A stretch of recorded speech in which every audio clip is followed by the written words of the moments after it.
friends, I am Srini Edvalli and you are watching Srini Unplugged. Please do like this video, share and subscribe, and don't forget to press the bell icon. Friends, in today's video, we'll dissect some of Rahul Gandhi's statement and try to understand what exactly he has in his mind.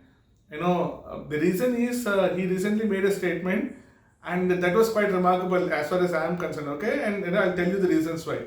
So what was the statement that he made in the first place? So recently he was in Brussels and Paris for a European trip, and in Paris, okay, so there was a conclave which he attended, and there was one more host in the conclave. His name was Christophe Jefferlot, okay. He is a French person, a French origin person, and he is considered a quote unquote an Indologist, okay. An Indologist, somebody who studied India, okay. His whole life he has studied India in depth, okay. That is called as what is called as Indologist. When I say study about India, he studied everything about India, right from its history, origins, evolution, current state, and he has his own opinions on the future of India as well. So that's what an Indologist is all about. So this gentleman, Christophe Jefferlot, was there, Rahul Gandhi was there, and they were having a conversation in the conclave. And Mr. Rahul Gandhi makes a statement: there is nothing Hindu about what the BJP does, okay. Friends, the reason I laugh at this statement is because I want you to take you back, 6 months to 1 year ago, during the Bharat Jodo Yatra, and also after conclusion of that in January 2023, around February, March, he went to United Kingdom, okay, and there he gives a statement that, raising Hindu nationalism is the root cause of all communal tensions and violences in India. Okay, friend, so what he meant to say with his expression of thought was that because of raising nationalism, Hindutva and nationalism, there are communal tensions.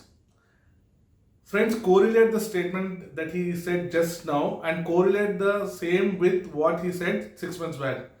6 months back he says that, raising Hinduism and nationalism is the root cause of all communal tensions and communal violence in the country. Okay, Hinduism, okay, that's what the word that he used. Raising Hinduism, meaning Hinduism on the rise. Earlier it was not there, right? So Hinduism, everybody is talking about Hinduism, Hindutva. That's what he meant. So 6 months back, even in Bharat Jodo Yatra, he also spoke about the same thing, but that was in a subtle way. But in the UK, it was more expressive, more elaborate. Okay, so he spoke about that. Cut 6 months, September 2023, he gives a statement that there is nothing Hindutva about what the BJP does. Rahul Gandhiji, I want you to please be very clear in terms of what you want to say. Okay, 6 months back you say that Hindu and Hindutva is the root cause of all problems, okay, communal tensions in the country. Today you are saying that there is nothing Hindutva about what the BJP does. So that basically means you are saying the communal violence and tensions that you spoke about 6 months back has nothing got to do with BJP, okay, or the RSS. Is that what you mean to say? Friends, that's the reason why there is a lot of what you call comic sense to this entire argument, okay. He does a lot of flip-flops, Mr. Rahul Gandhi. So, Mr. Rahul Gandhi, I want you to please stick to, one ideology and don't do flip-flops here and there, okay? That doesn't augur well for a person of your stature, because, you are the opposition leader, the so-called opposition leader, and, we'd like you to, raise the voices on behalf of the country. There is nothing wrong with that. We would definitely like you to do that. But at the end of the day, you have to be competent enough and sure enough in terms of what you are speaking. At least you should be sure enough of what you are speaking. Okay. Then you form an alliance recently saying that, what is that called? I don't know. India, right? I.in.d.i.a. India National Developmental Inclusive Alliance. Okay. Rahul Gandhiji, when Modi government came to power, okay, somewhere in 2014, 2015, there is a video circulating of the parliament session, okay, where your minister, Shri P. Chidambaram ji, is mocking the Narendra Modi government's initiative, okay. I don't know whether it is going to be controversial because, the video is something that I picked up from the internet, and if I am asked to take it down, this part of the video, I mean, when I say this video, this part of the video that I am putting up right now, I may have to take it down. Friends, have a look at this video first. Go to your village fair, buy potatoes and tomatoes and pay 7 rupees 50 paisa by a credit card. What will the poor lady do? Does she have a POS machine there? Is it connected to a electricity source? Is there Wi-Fi there? Is the internet working there?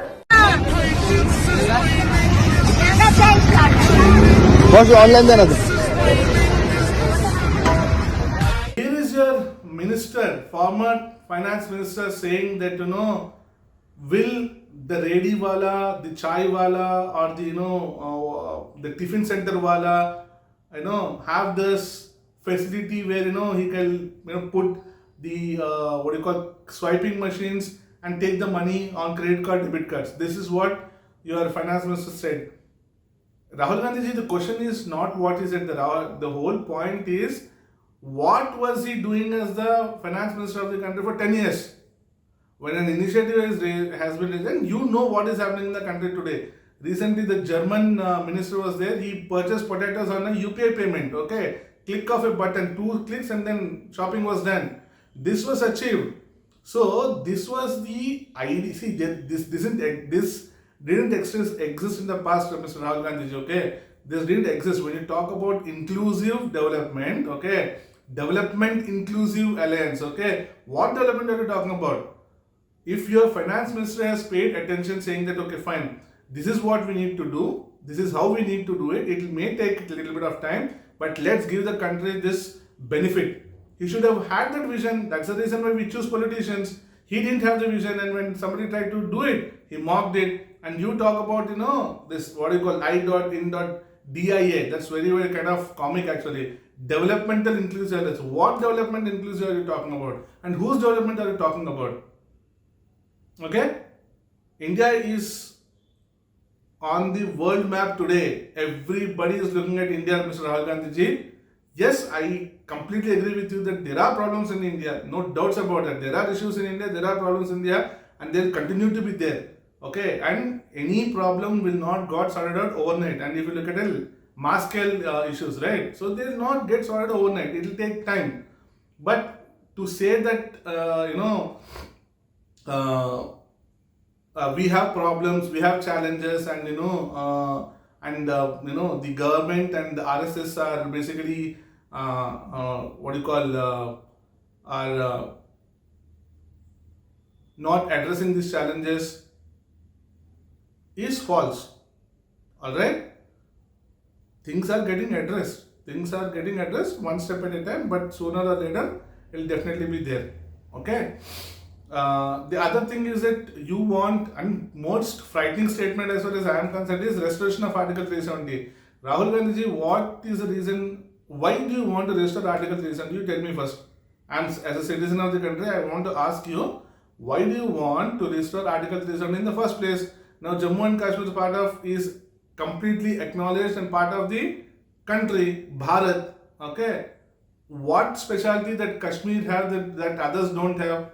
Okay, what is that specialty? Why it should be given a special status? I don't see any reasons for that.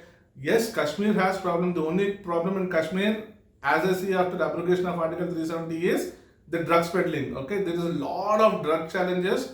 Drugs, and I say, the filmy drugs. Okay, fine, the cocaines, the heroines, and so on and so forth. There's a mess out there in Kashmir. Okay, that's definitely there.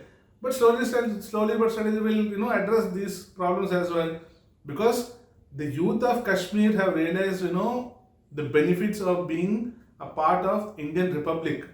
Okay, and they are reaping its benefits, Rahul Gandhi ji. So why do you want to restore Article 347 in the first place? And then you have problem with Citizen Amendment Act. You say it will basically put Muslim community or minority communities in a state of tension. Okay, tell me, your Rohingyas are entering from Bangladesh to India via West Bengal day in and day out. What are you doing about that? Okay, illegal immigrants. Challenges are there. So how do you want to address them? So if you bring Citizen Amendment Act and you say you can come into the country, there is no problem, but come in the right way, in a proper structured way. That's what the government is asking you to do when they are talking about, Citizen Amendment Act. Okay, you have problem with that. Then 370 I just spoke about. Then Hindutva part I spoke about, and dissent. Okay, that's something that I'm not aware of. Whether the government is trying to stifle the voices of the freedom of press and so on and so forth. Yes, sometimes you should not speak certain things, in the public order. Okay, it's not in the good interest when some good work is going on, and the outcomes or the consequences of that good work has some negative effects. Keep it private for some point of time. Then let it come up automatically. What's the big deal about that? So Rahul Gandhi, the whole point that I'm trying to make over here is very simple. I want you to please make up your mind in terms of your ideology. Okay, India, what do you call India National Developmental Inclusive Alliance. India is already under the development path, Mr. Rahul Gandhi ji. It's already there. Okay, as Om Prakash Birla, I believe he said that regarding Bharat Jodo Yatra, he said Bharat is already Jodofied. Okay, Bharat already juda hua hai. India is already on the developmental path. Okay, so you don't have to worry about that. You tell me what's your blueprint and roadmap for India's National Developmental Inclusive Alliance. What will you do if I vote for you? That's a question. Okay. So think about it, Rahulji. Just wanted to share these thoughts with you and to my viewers, because it's important to let viewers have an opinion, but their opinion should be based on facts and figures. All right, friends. With that, I come to the end of this video. Thank you very much for watching this video, friends. I request you to please let me know your thoughts and comments on this video, because as I keep telling, it helps me in terms of bringing you curated content that is of your interest, area of interest. All right. So friends, again, once again, thank you very much. Friends, once again, thank you very much. I'll see you in the next video. Until then, Jai Hind and Bharat Mata Ki Jai.